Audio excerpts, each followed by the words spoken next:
Good afternoon. I'm Imogen Bakra, and welcome to this COP26 debrief, giving you bite-sized insight on the latest COP26 discussions and developments.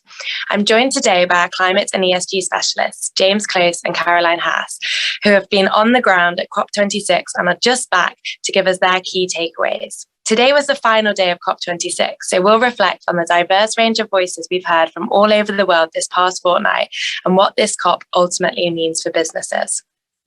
So James, governments globally have said that we need to be more ambitious if we're to achieve net zero by 2030. And the task for the UK presidency was to persuade countries to set more ambitious pledges for this year's COP. Do you feel like the pledges that have been made during these past couple of weeks are actually more ambitious? Are 2030 and 2050 emissions targets now more ambitious, measurable and verifiable? Well, thanks, Imogen. We won't quite know until the texts are all complete, and by the time our listeners hear this, I think there will be a bit more progress. But certainly the direction of travel is that we're going to come out of this COP with more momentum than we went going into it. And I think that's a really powerful signal that we have to increase our ambition. And I think there's a whole series of areas where things have been strengthened. It's been really interesting to see reference to fossil fuels for the first time in a COP, and hopefully that will stay there in the cover document when that's completed. And at the same time, there's been a mention of coal and phasing out coal. And again, that seems to be sticking into the text, which is a very good signal as well. I think probably the most important thing will be a more regular updating of ambitions. From Paris, it was every 5 years. And the proposal will be that we increase our ambition every year. And at the same time, there will be more transparency over what's reported so that civil society and others can really get into the details of those commitments and work out whether they're going to get us onto that 1.5 degree trajectory, which is so important for us. And then the last thing I'd say is that the COP, of course, is about global equity. It's about the relationship between the developed countries and the developing countries. And so much of this COP has been around finance. And I think it's really important to see the commitments that the developed countries make to support developing countries, not only to decarbonize their economies, but also to protect themselves from the climate change that is already baked in. And that really does link to the poorest and the most vulnerable who've contributed least to climate change. I think that point about finance brings me nicely onto what I want to ask you, Caroline, which is that this importance of mobilizing finance in reducing emissions and protecting the vulnerable has been a dominant discussion theme across the last 2 weeks. As we get to the end of negotiations, do you feel like there is investment and green financing strategies in place to actually accelerate progress and achieve targets? Yes, I mean, I have to say the last 2 weeks, just seeing what has happened is quite extraordinary. Obviously, there are steps that we're going to have to take, but finance has really come on board, and there is absolutely the intent. When you look at some of the collaborations that have happened with GFANs, and some of the numbers are obviously enormous at $130 trillion, but nevertheless, the intent is very much there. And now it's more looking at some of the details and working through those, thinking about what is de-risking, who is going to take what part of that risk as we finance out for long-term projects with regard to infrastructure, and also sort of thinking about what other types of products are there that we can use? What does blended finance mean? What is the role between private and public finance? But, the intent is now very much to get around the table and really solve those individual issues as we try to solve the bigger issue or the bigger problem. I definitely walk away thinking that we are mobilized to ensure that capital starts to flow. Thanks. Very exciting. So NatWest's recent Springboard to Sustainability report stated that half the UK's carbon reduction ambition can be delivered by the country's SME sector. James, after speaking with companies here, do you think that they feel a renewed impetus to double down on sustainability? And do you really feel encouraged by this COP session that there's enough help and clarity on targets for them?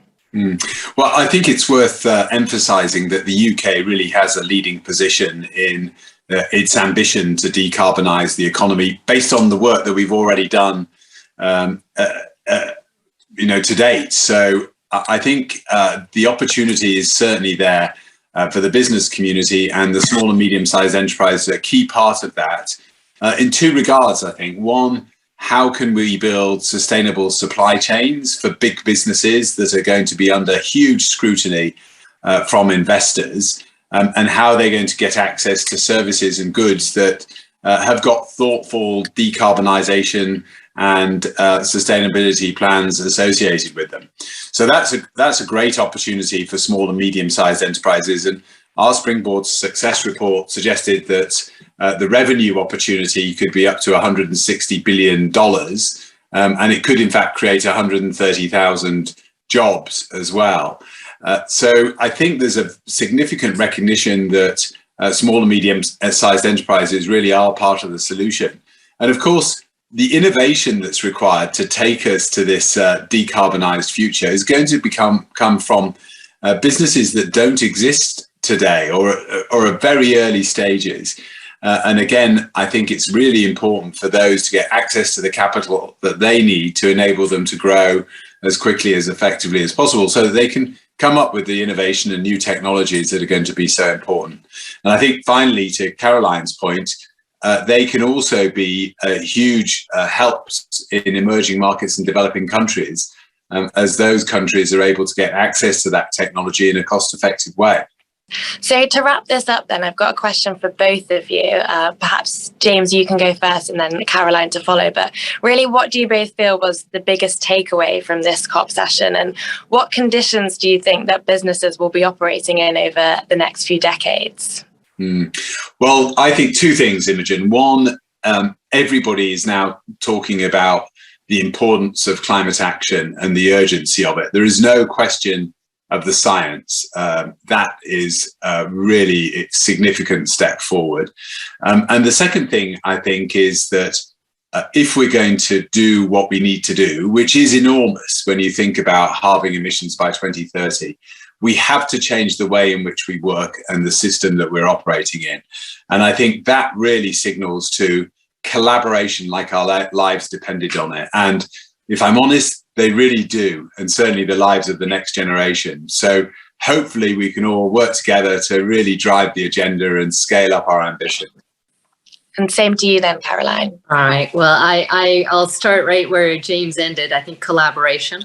I think it's where really the big message that came through, that we can't do this on our own. You can't do it in a country, let alone as an individual company or as an individual. But actually, if you all work together, and that's literally from the consumer through to the banks, to the industry, and then up to policy, and then obviously onto a global scale, we really do have a chance. And we just need to kind of really sort of put some of the sort of smaller issues that we each have aside and really sort of realize that there's a much bigger task at hand and to collaborate around that.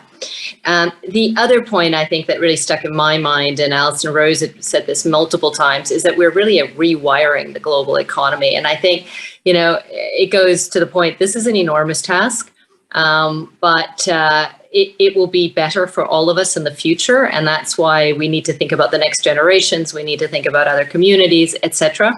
But it is going to really be a rewiring. It's going to have an impact on the economies, on GDP, on everything as we kind of think about the normal progress of our lives. And so those are sort of the two big key takeaways for me. Thanks, Imogen. Sounds like we're at an important juncture then. All right, thank you both. I think that's all for this COP26 videocast. Thank you, James and Caroline, for joining me and for those insights fresh from COP26, where you've been for the last 2 weeks. And thank you for the viewers for joining us as well. If you'd like more views and actionable ideas on the trends shaping the business landscape, then please subscribe to our social channels for more. See you again soon.